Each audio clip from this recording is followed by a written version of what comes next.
What's your worst breakup? Well, my boyfriend screwed my mom, and my brother, and my dad.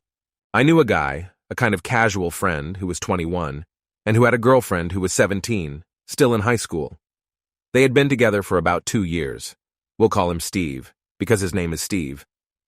She lived with her mom, dad, and her brother, who was about 2 years older than her and entering college.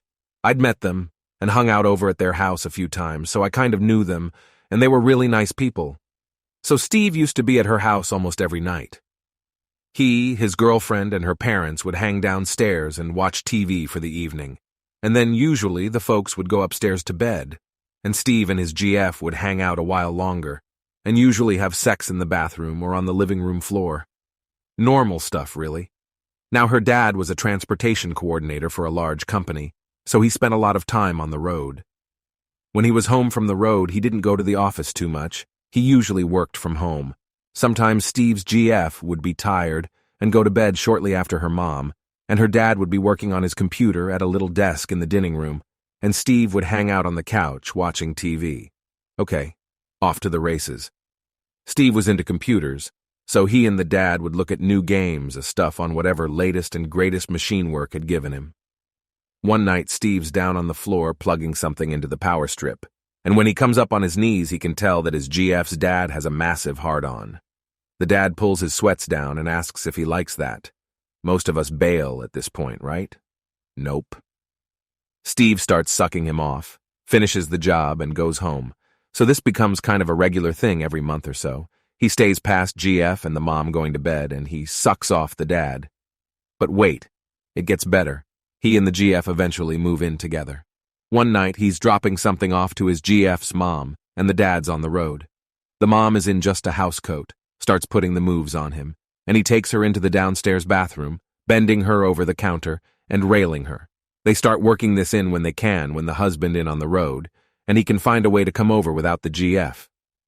Oh, we're not done, kids. Steve and his GF start hitting some rough patches, so he's over at the house talking to her brother, who I really liked. He was a cool guy and fun to hang out with. I never really liked his sister too much, and was talking to him about what was going on with the problems in the relationship. And, yep, they screwed. Now at this point, you'd just be going, okay, this is clearly the most fucked up family on the planet, because you just know they're all fucking each other. That house has got to be the Grand Central Station of incest. Nope. When it all finally blew up, and it did, in a big way, it turned out that the only one that knew about any of the other ones was Steve, the guy who had been having sex with every member of the family. I discovered the affair when I came home early to tell her about my diagnosis. On the first of deck, I got the news I was dreading. All of the tests have confirmed the diagnosis. I have stage 4 pancreatic cancer. So basically, this will be my last holiday season. I am okay with what is going to come. I am at peace with that. I have had a life well lived. All of my loved ones will be taken care of. I am naturally a private person, so my wife, Jane, is unaware of my tests. I did not want to worry her until I had answers. So I head home early to have the talk.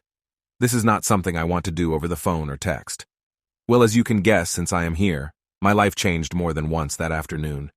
When I arrive at the house, I notice the car of one of my business partners in the drive. There was no mistaking it. Flashy expensive with a personalized license tag. To say this is out of the ordinary is an understatement. I pull up our home camera system on my phone and notice it is in privacy mode, not recording. So I let it be and drove off to my farm property. Now our camera system is for safety and I never look at it unless there is a concern. With that said, I also love to watch for wildlife on the outside cameras. I also find it oddly satisfying to watch storms come through. So for my own enjoyment, years ago, I configured a second video recorder to archive the cameras to local storage. That storage is not accessible via my phone. So when I was at the farm, I opened up my computer and looked at the other server to confirm what my gut was telling me. And sure enough, there they were, snuggling in the living room, drinking wine, dancing, then going up to the bedroom suite. Apparently, they left the doors open because the microphone recorded their activities after they left the camera view. With my limited time left, I wanted answers, but I don't want the drama of a confrontation and divorce. Call me what you will. But all of my devotion and love for her left me that afternoon. I have all of the emotions that are to be expected. I know that I am not to blame. I have been a loyal, romantic, and attuned partner. I am now thinking about myself. I know what is important to me, so I called my lawyer, and we reviewed my will and our prenup. I told him what was going on. We worked on understanding of how long and to what extent this affair has been going on. What has been found is disturbing, and I either clearly did not know the woman I shared 2+ decades of life with, or something in her changed. At this time, I am not going to say anything to my kids from my previous relationship. Fortunately, I never had kids with my current wife. I'm going to put on a stiff upper lip and get through the holidays. Give the kids and grandkids one last holiday memory with me involved. I will be the doting father and grandfather and then try to play the doting husband role. Some background for some of the obvious questions. AP is a widower and is not remarried. He is a business partner, but not a friend. I do not invest with friends. I never married my twins' mother. It was her choice, and I completely agree with her that at that time she made the correct decision. My kids' mother, Sarah, married a very wonderful man, Steve, when the kids were 7. Sarah and Steve never had kids of their own.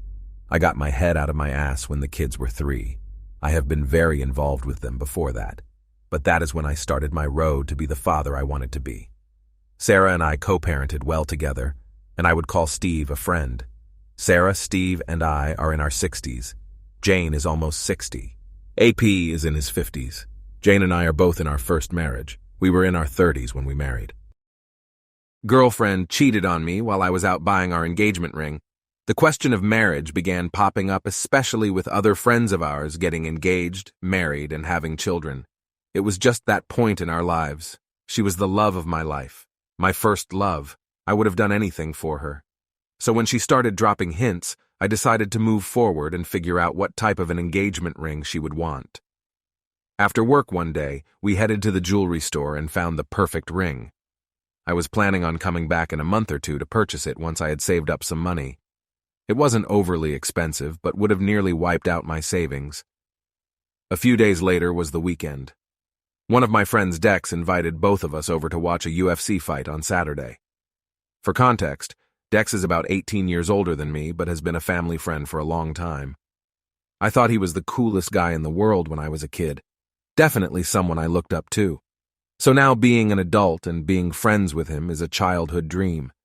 Anyway, normally I would have the weekend available to do whatever, but I had a side job and my client needed me to film some property in a different city early in the morning on Sunday. I decided to head up Saturday night so that I didn't have to be on the road at 5 a.m. on Sunday. I told Dex I couldn't make it, but my girlfriend could go. They were friends too. I trusted her, and I trusted him. Couldn't imagine either of them ever doing something to hurt me. So she goes to his house to watch the fight. Around 11, I went to bed and texted her that I love her and I'll see her tomorrow. She replies in her usual bubbly manner and tells me she loves me too.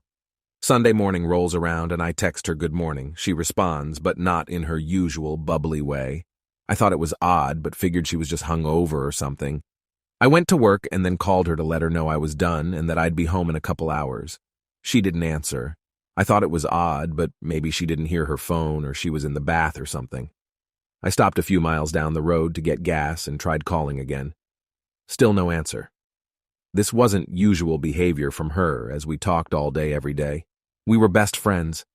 I started getting a bad feeling in my gut. I knew something had happened and just hoped for the best. I finally made it home after the longest drive of my life. She wasn't home. I called her again and once again no answer. I called Dex, assuming she was still at his house. He told me she left after the fight last night and hasn't seen her since. About an hour later, she shows up at home with some groceries. She walks right past me and doesn't say a word.